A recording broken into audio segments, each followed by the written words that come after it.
Gracias, amigo de Voz para el Cambio, por esperar esta importante conversación con Narciso Isa Conde. Precisamente antes de la pausa hablábamos de lo negativo que es el síndrome de la corrupción, porque eso implica endeudar el país, porque el dinero que se debe utilizar para grandes obras entonces se va por el barril sin fondo. Narciso, ¿cómo influye eso entonces en el desarrollo que debe tener la nación? Mira, el impacto es enorme, porque el volumen que se sustrae a través de las diversas modalidades de corrupción es enorme.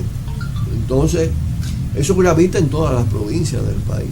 Donde quiera que tú veas una obra de infraestructura, hay un 30, un 40, un 50% de sobre. Pero lo malo también de la corrupción es que esa misma obra que se está haciendo con un préstamo, entonces quienes las hacen la entregan con vicios y no hay cómo judicializar esos defectos para que el que trabajó mal. Porque la lógica de funcionario, contratista, subcontratista, cuando se instala la corrupción en un estado y en la cúpula de una sociedad, la lógica es obtener el máximo de beneficio y de ganancia posible, sin importarle la sociedad, sin importarle el valor de uso de la obra. Si es el puente, no llenan los requisitos del lugar, y tú ves que cuando vienen fenómenos naturales salen afectados, los aproches, pero pasa con todo. Tú ves el asfalto en las grandes pistas nuevas. No le echan la arena que lleva, por ejemplo. Cuando caen 3 aguaceros ya están los hoyos ahí. No hay mantenimiento. Entonces, eso es referente a las obras. Pero si nos vamos al tema, por ejemplo, de la corrupción en el sistema de salud, con el tema de la ARS, cómo estafan a la población, eso se traduce en afectación grave de la salud del no, porque a veces la corrupción permite que se promuevan medicamentos falsos. Pero además, y medicamentos falsos, y no solo eso, medicamentos caros y no acceso al medicamento, porque la característica del tipo de seguro, tú sabes lo que decirle, tú tienes para gastar en medicamentos a una gente de más de 50 años 8,000 pesos anuales. ¿Se entiende? Pero el tratamiento mío de la presión. Pero entonces tú ves el contraste, como estos altos funcionarios, como estos empresarios, su fortuna crece vertiginosamente, tienen mansiones donde quiera, casa de campo, playa, montaña, residencias, torres, la opulencia además. Y el poder obnubila. Porque además el dinero fácil da lugar a una práctica de gastarlo fácil y de expendiarlo. Entonces se torna indudablemente en ingresos que resultan absolutamente improductivos, y todo eso afecta gravemente a la sociedad. Y entonces, pero parecería, Narciso, que desde la óptica que uno ve cómo se comporta el funcionariado, parece que el poder obnubila a quien lo tiene. Bueno, y pierden el sentido de la lógica. Yo soy un partidario de una frase que usó y me pareció muy certera Frei Beto en una conferencia que dio aquí, de que no es que el poder corrompe, es que el poder devela el alma, la característica del personaje. Es decir, cuando tiene la oportunidad de, entonces hace lo mal hecho, ¿no? Si tú tienes una formación distinta, tú no haces eso. Entonces el tema, en fin de cuentas, toca el problema cultural de la sociedad. Es decir, qué tipo de seres humanos formamos, qué sistema educativo tenemos. Y todo esto está relacionado también con todo este tema de la explotación, de la corrupción. Además, porque como al capital y al funcionario corrupto no le interesan los valores no le interesa absoluto, lo que le interesa es ganar, es el lucro, es el buen vivir en dispendio permanente. Y los viajes. En todo tipo de cosas.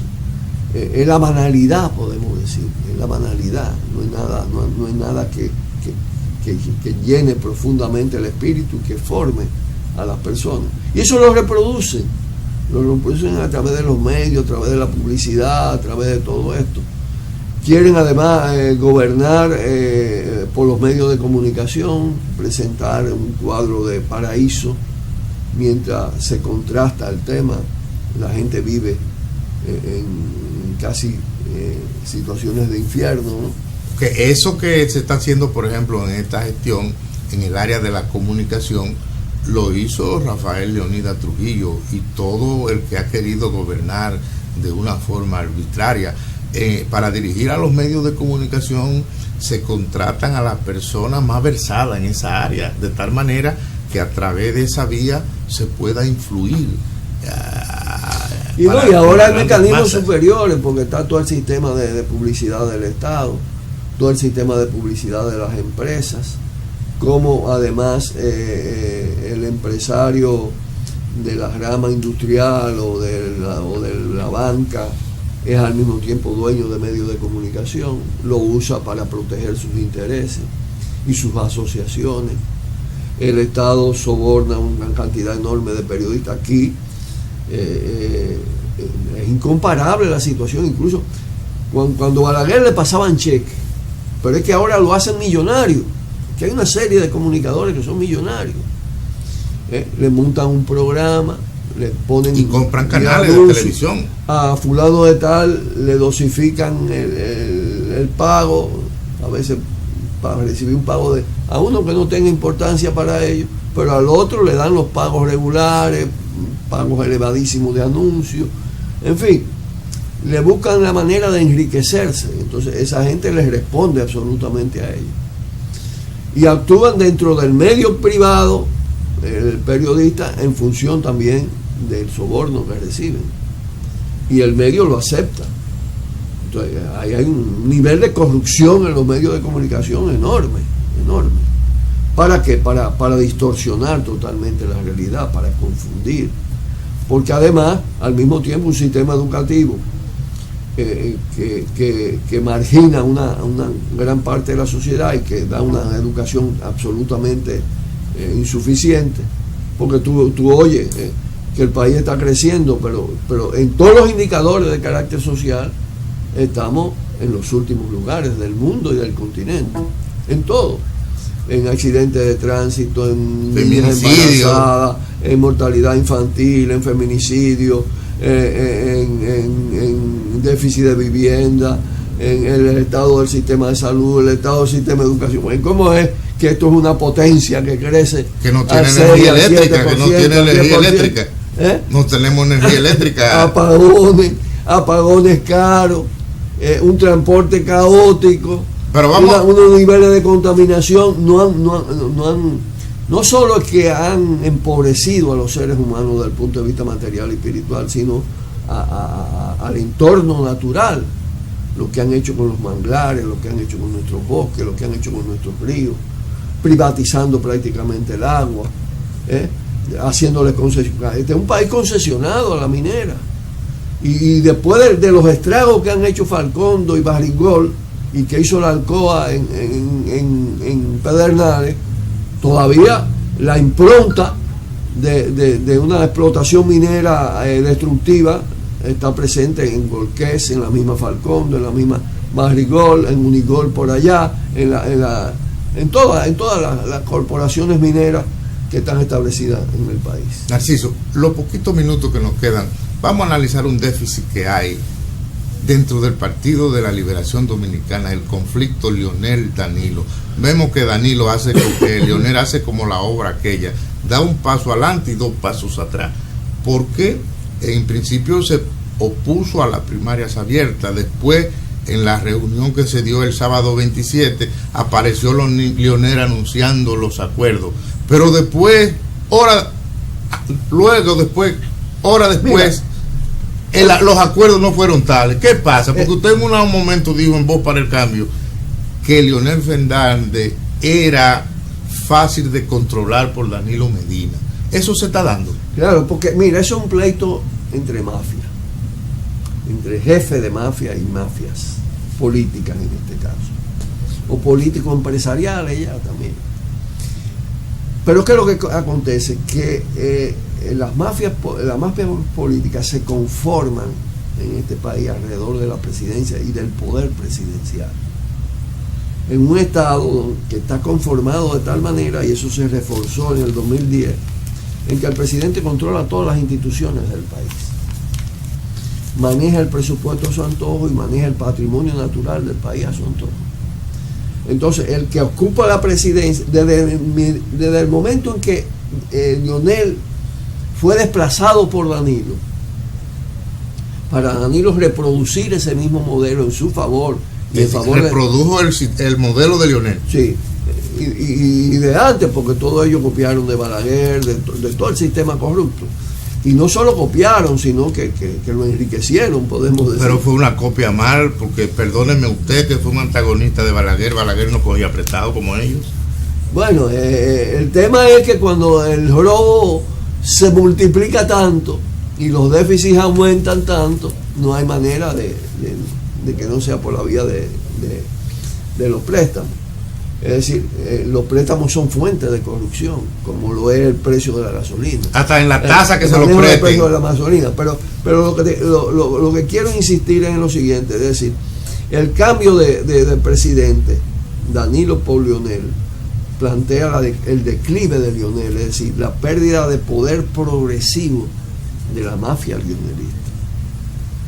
El que controla el poder controla el Ministerio Público y puede ir controlando todo el sistema judicial, pero además controla todos los recursos, tiene capacidad de soborno mayores, puede cambiar la correlación de fuerza en el Estado. Si Leonel tenía tantos diputados, tantos senadores, tenía tanto cuadro político en el partido, en los diferentes niveles, Danilo se lo va sonsacando.